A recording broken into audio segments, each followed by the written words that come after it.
What's up, man? We back with another one, man. Hope y'all having a blessed one, man. Today we got the FBI 10 Most Wanted explained.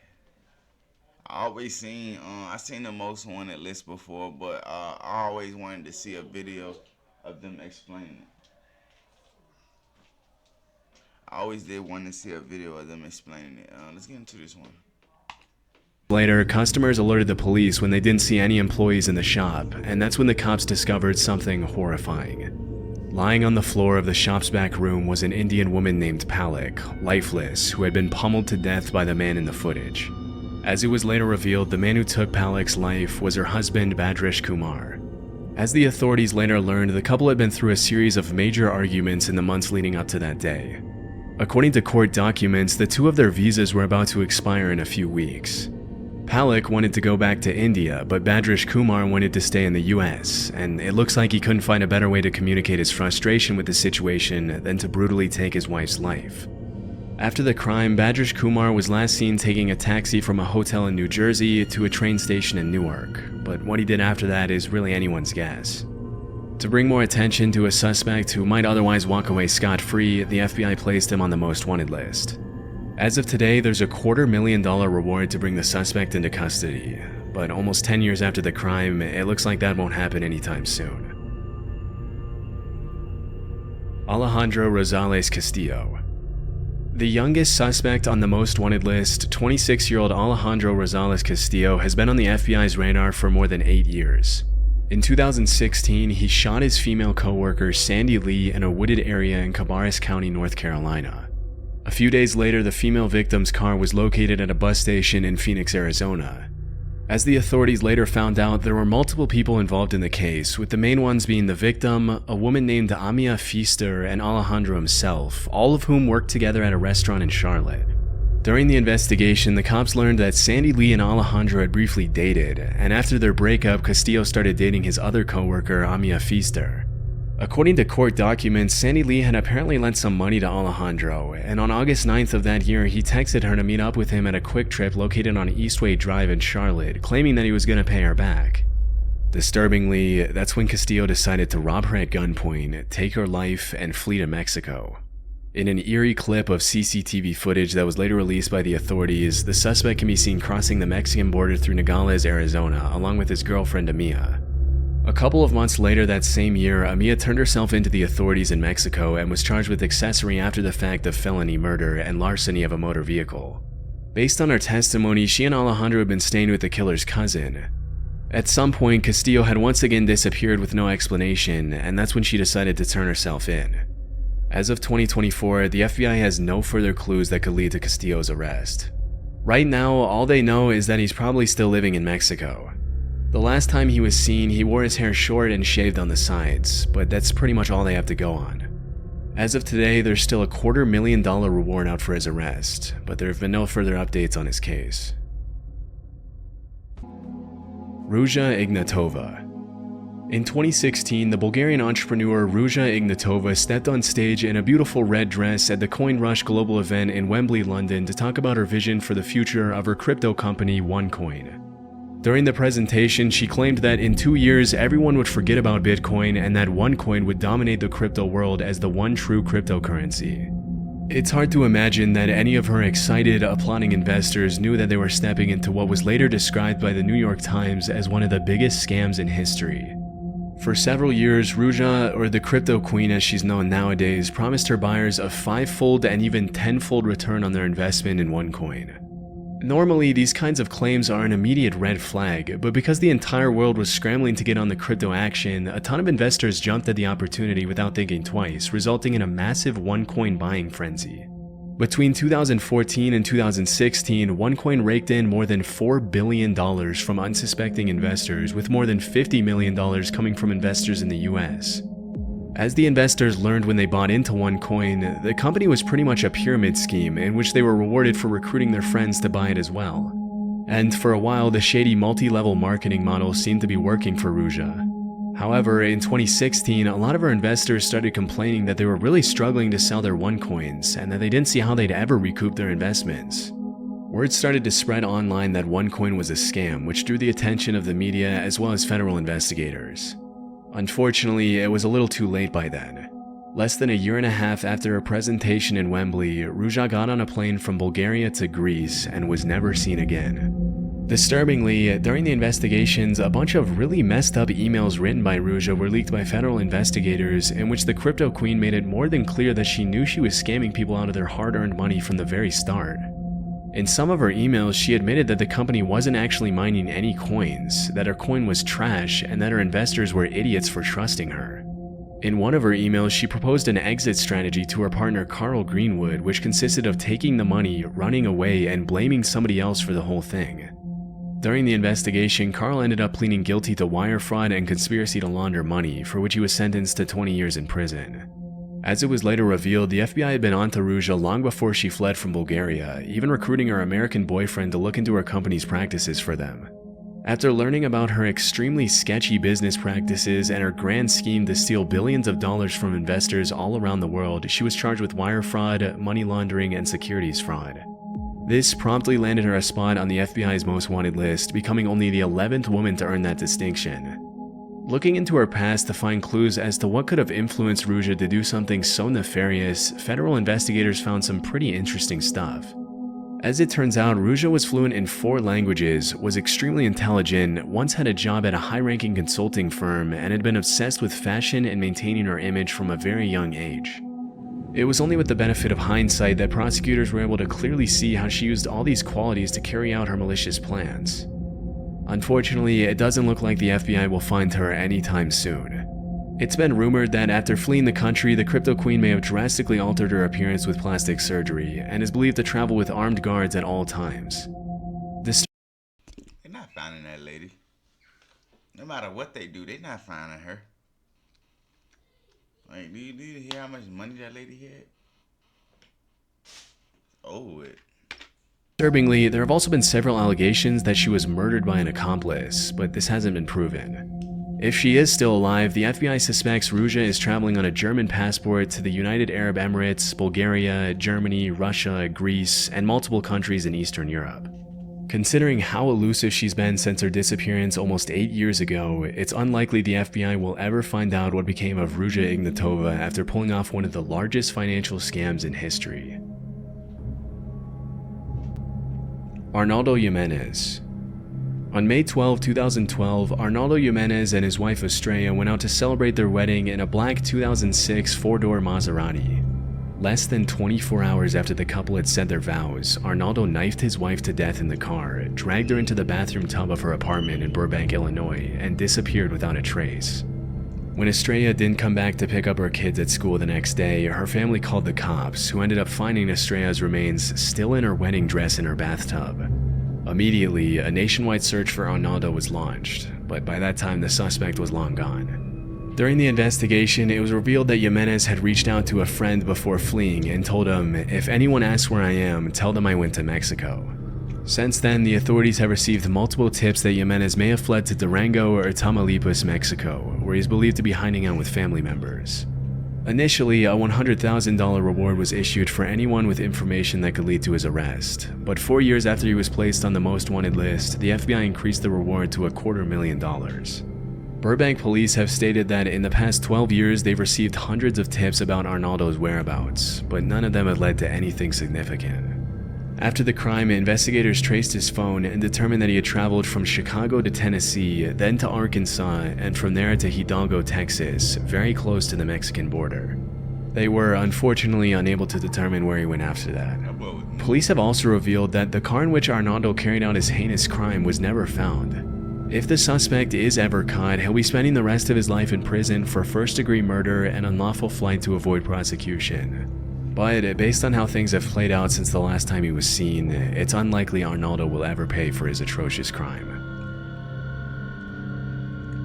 Vatel Oum-Innocen. As the leader of one of Haiti's largest and most violent criminal gangs, Crez Barry, Vatel Oum-Innocen, which do not let his name fool you, he is indeed not innocent, has terrorized the region for years, earning a spot on the FBI's most wanted list for his role in a string of brutal kidnappings and murders.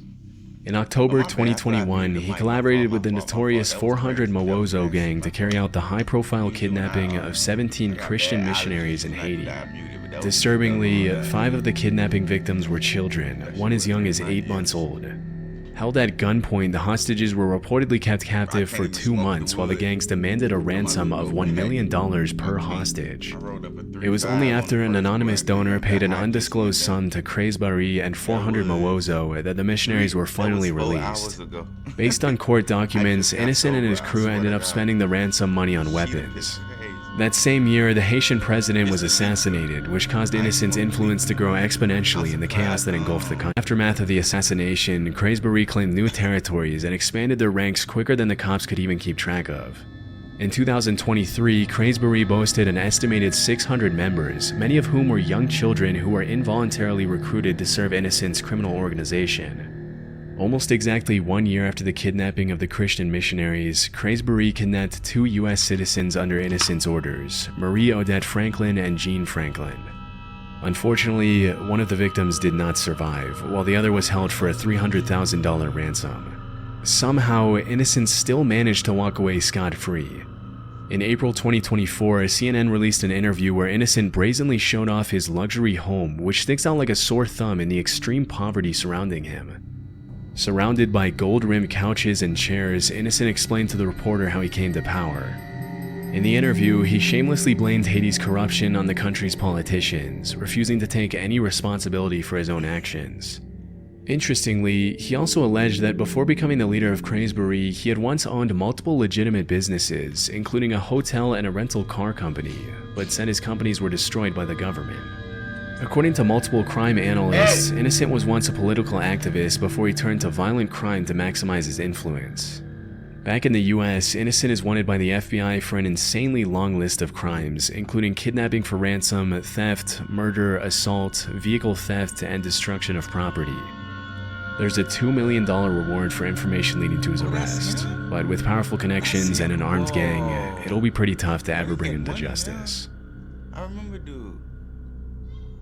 Omar Alexander Cardenas. In 2022, the FBI released 2 eerie before and after clips of a man walking into and then running away from a shopping mall area on August 15, 2019. The man seen in the video is 29-year-old Omar Alexander Cardenas, and let's just say that he didn't exactly go shopping in the time that elapsed between those 2 clips. After disappearing from the camera's view, Omar walked up to a man standing outside the Hair Icon barber shop at an outdoor shopping center and fired several rounds from his semi-automatic handgun at his head, killing him instantly. Immediately after committing the crime, Omar fled the scene a little after 4 p.m. as he can be seen in the eerie FBI footage. A suspected member of the Pierce Street gang in Los Angeles, and often going by the nickname Dollar, Omar is suspected to have fled to Mexico to seek refuge among his relatives. In September 2021, a federal arrest warrant was issued for the suspect after he was charged with murder and unlawful flight to avoid prosecution, thanks to which he was pinned on the most wanted billboard. Even though he committed a brutal crime pretty much in broad daylight and didn't exactly shy away from the cameras after doing it, the cops seem to know surprisingly little about Omar. The only things they really know about him are that he's around 300 pounds, wears thick prescription glasses, has at least 1 tattoo, and is considered armed and dangerous. Which alone is hardly enough to track down a criminal who's crossed international borders to flee prosecution.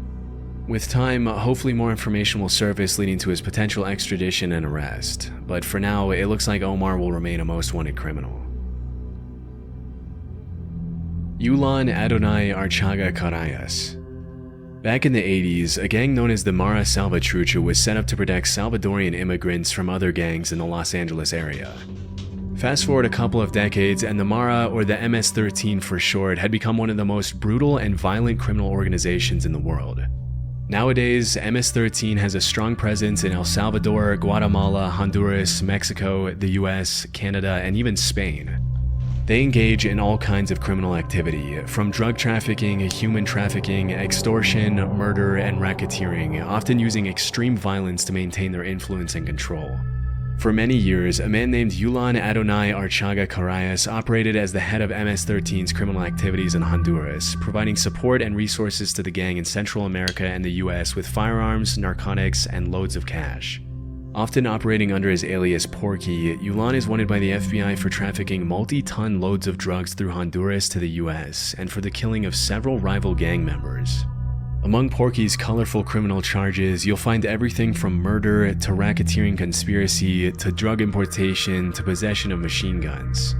Even though he's only around 160 pounds, Yulon is considered one of the most powerful men in Honduras, as the MS-13 gang has had the country in a chokehold for years.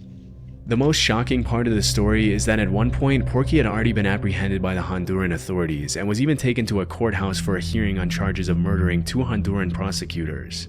But during the hearing, 20 armed men dressed up in the same clothes as the anti-gang police units walked into the building escorting a veiled suspect and suddenly opened fire on the guards. In just a few seconds, the men subdued the guards and safely escorted Porky out of the courthouse, killing 4 police officers in the process. For obvious reasons, Porky is considered armed and extremely dangerous. Due to the sheer nature of his crimes, the FBI is offering $5 million to anyone who can provide information leading to his arrest. One of the things that makes it extremely difficult to track a suspect like Porky down is that he's taken every possible measure to fly under the radar. Although he's believed to still be in Honduras, he and his security team use untraceable numbers from Israel and Poland, and he goes to extreme lengths to keep his whereabouts a secret when he contacts his family. Although the hunt for Porky is far from over, he's likely to remain one of the most elusive and dangerous fugitives on the FBI's most wanted list for years to come. Alexis Flores. One seemingly peaceful afternoon in July 2000, 5-year-old Ariana De Jesus was playing on the street in Philadelphia with her sister and friends when her mom went out for a quick trip to the store. When her mom came back, she started living every parent's worst nightmare. Ariana had been taken by a suspicious man. Immediately, her mother reported her missing, triggering a citywide search for the 5-year-old girl. In a desperate effort to bring more attention to the disappearance, Ariana's family and friends covered every neighborhood wall, light post, and stop sign with flyers and missing posters, but nobody had any clue what had happened to the little girl. Unfortunately, after a few weeks of searching, the cops found her unresponsive in the basement of an abandoned apartment building just a few blocks away from where she had been taken. Disturbingly, the authorities also found a t-shirt featuring a bold political logo at the crime scene, which they deduced belonged to the suspect. During the investigation, a man came forward stating that he was pretty certain the t-shirt had belonged to a guy he only knew as Carlos, a drifter he had once employed as a handyman. Unfortunately, despite the promising lead, the case went cold for several years, leaving Ariana's family devastated and confused. It wasn't until 2007 that the authorities were able to analyze the shirt again thanks to recent advances in DNA technology, and what they found changed the course of the investigation forever. The DNA in the shirt was a perfect match with that of a man named Alexis Flores, who had been arrested in Arizona in 2002 for shoplifting and in 2004 for forgery. Unfortunately, by the time his DNA was linked to the crime, he had already been deported to Honduras years earlier for other, less serious crimes. As the police would later find, finding Alexis Flores was going to be a lot more difficult than they initially thought. Throughout his colorful criminal career, Alexis had provided multiple fraudulent dates of birth and names. Despite his inclusion in the most wanted list, the only things the FBI really knows about him are that Alexis is around 5'4", 130 pounds, and has visible scars on his forehead and right cheek. Due to his crimes, he's obviously also considered armed and extremely dangerous. With a $250,000 reward on his head for the crimes of kidnapping and murder, you would think that someone would have come forward with information on this guy, but 24 years after the crime, Alexis has remained unfound. Wilver Villegas Palomino. The National Liberation Army, or ELN, is a Marxist-Leninist guerrilla insurgency group in Colombia, often referred to as Colombia's last true insurgency and one of Latin America's most powerful criminal organizations. In the past few years, the ELN has expanded aggressively into Venezuela, thanks to which the National Liberation Army now has over 6,000 active members. Interestingly, for the first few decades after its foundation, the group mostly focused their efforts on kidnapping, extortion, and attacking oil infrastructure. But over time, the ELN stopped shying away from drug trafficking and became deeply involved in the international drug trade, earning them the attention of the FBI. In 2023, Wilver Villegas Palomino became the 530th addition to the FBI's most wanted list on multiple serious charges ranging from narco-terrorism to murder to drug trafficking. Often running under the alias The Hog, Palomino is a high-ranking member of the National Liberation Army who's been involved in a 20-year conspiracy to distribute drugs from Colombia to the US, thanks to which a warrant for his arrest was issued back in 2020. Wilver has also been accused of murdering multiple human rights advocates in Venezuela and the Catatumbo region in Colombia between 2017 and 2019. Due to his high rank and his responsibility in flooding the streets of Houston and other major US cities with drugs, the United States Department of State's Narcotics Rewards Program is offering a reward of up to $5 million for information leading to Palomino's arrest. As of today, it's a complete mystery where this guy is, but considering the ELN oversees the production of over 200 tons of drugs which are later distributed worldwide, obviously including the US, it makes sense why he was put on the list. Donald Eugene Fields II. Since 2022, Donald Eugene Fields has been wanted by the FBI for the alleged trafficking of at least one child in Missouri between 2013 and 2017. According to the authorities, Fields took a 14-year-old girl and offered her to his friend Ted Sartori Jr. in exchange for cash, cars, motorcycles, vacations, and Christmas presents. Last known to live in Franklin County, Missouri, Fields has apparently been moving around the country since 2022, working sporadic jobs as a tree trimmer and independently selling used cars in an effort to fly under the radar. Based on court documents, How the fuck is he able to have all them type of jobs and still go on there right now, man? Hell nah, bro. Especially selling a goddamn car. it's believed that Donald probably took more than one victim, and that he might be hiding out with his girlfriend Jennifer Isgriggs, who is also wanted on a felony warrant for failure to provide child support. Since 2022, the cops have received multiple tips indicating that Fields spent some time in the Tampa area, and as soon as they heard that, they started running Facebook ads with his face on a most wanted poster to ask for the public's assistance in locating him. Unfortunately, it's likely that by then Fields had already fled to Stover, Missouri. The FBI has also placed large billboards with Fields' face in cities where he's known to travel, but so far it seems like he's managed to stay a step ahead of the cops. Earlier in 2024, Sartori, Fields' partner in crime, pleaded guilty to his charges and will face up to 30 years in prison. He'll also likely have to pay $25,000 in restitution to his victim. Based on court documents, he'll be officially sentenced in early November 2024. As per the FBI's description of the suspect, Fields has multiple scars on his body as well as a tribal print tattoo on his right shoulder. With such a big effort being made by the FBI to make this guy's face known, hopefully someday he'll be recognized by someone and promptly turned into the authorities. But for now, the cops have urged the public to consider him armed and dangerous. Alright, we're gonna go ahead and wrap this one up, man. Y'all go ahead and like, comment, subscribe. Hope y'all have a blessed one. I'll see y'all on the next video.